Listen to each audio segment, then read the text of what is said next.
Reportedly, Larian mismanaged their development teams and rushed Dragon Commander out, sacrificing everything to original sin. Well, it seems that worked out for them. Good for them. Plastic capitalism has won, a scale model turned out to be stronger. But as a result, we have one great game of an average length with great writing, and one subpar smoke and mirrors shadow play generic CRPG with subpar writing that drags so long I wanted to tear my hair out. So maybe it is a good idea to not let Larian bloat their games with bad writing and feature creep that gets forgotten past the first level, after which the game turns into generic and interactive corridors with enemies immune to most of the mechanics in the game. Divinity was a big name in the retail age. No wonder they slapped it on two entirely unrelated games during their peak financial mismanagement to try and save the studio. This is the moment where Larian sacrificed their established world and lore just to make more cash. Both this and Original Sin are already barely related to the world of Divine Divinity. But then, this techno-fantasy is set as a far prequel to the series, instead of in its future. It takes place almost over 9,000 years before Original Sin, which has none of this technology and disregards the undead. Original Sin itself takes place 1200 years before the first game, and of course, Original Sin 2 is not related to Original Sin at all, taking place just 4 years after Beyond Divinity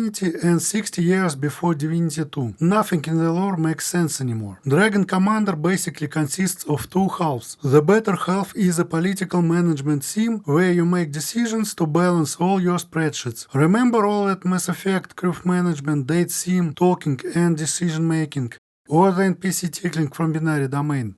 So, imagine it all packed into a one fine visual novel with actual characters, decisions that matter, with actual story and with actual animations and other real art assets. The political part is really good. The conflicting parties ask you for judgment and your actions do matter a lot. All other games Mass Effect tackling quiz mechanic can only dream to have such deep, meaningful and ethically hard decisions. Even the waifu sim here is outstanding. While it's not an adult and reasonable relationship of the future, it asks a lot of you by the present day standards. The second half is still fine, but it's just a small and simple war game, with provinces and tokens and spreadsheets. In one battle per turn, you can command personally, playing it like a simple classic RTT game fighting over control points. But you are present on the map like in the Magia Войны, and also can directly participate in third-person action combat as a dragon, a bit like in the Glass Dracona. All other battles in the same turn are calculating the strength of the armies, and you can try to tip the scales by using the unit, buff and debuff cards from your hand. Once per turn, you can also assign one of the generals to a battle to strengthen your army. The tactics combat is cool at first, with its techno-fantasy designs, but by the midpoint the novelty wears out, yet it still serves as a respite from all the reading, and thankfully accumulate some skills to make your dragon self much stronger, to finish the late game fights quicker. With all that praise I gushed over the political visual novel part, there are still a lot of really bad decisions. Why Camilo looks like a chick from Avatar? What's up with her face? Where's my last Argonian mate? That much sexual dimorphism is bull and a plain fan service and pandering. Why do reptiles have memories again? Aren't those reserved only for mammals? And why there is no human diplomat? And therefore there is no human princess or human lands? It's like all humans are only bureaucracy servants. They are the majority of staff on Raven, and yet no one cares about them but the generals. And most of the decisions you make do not affect them at all. Even the ones which do don't change their loyalty to the Dragonborn. Humans just don't have a say in this war, unless we are dead. Why can only humans be dead? Where are undead imps, dwarves, lizards and dragons? And what's killing me is that the undead bones have facial expressions, and that animation is terrible. Oh yes, and music. Music here is killing me too. It's not surprising I found the OST so bad. It's made by the guy who was involved in the worst songs of Aria. Maybe this isn't the best game out there, but this is definitely one of the greatest, because it's a game of its own, despite all the Larian's attempts to sacrifice it to Divinity Original Sin. Or maybe because of them, since Original Sin is extremely bloated yet vacant. Dragon Commander is a clunky and a simple game, but at the very least it offers experiences uncommon in gaming to this day.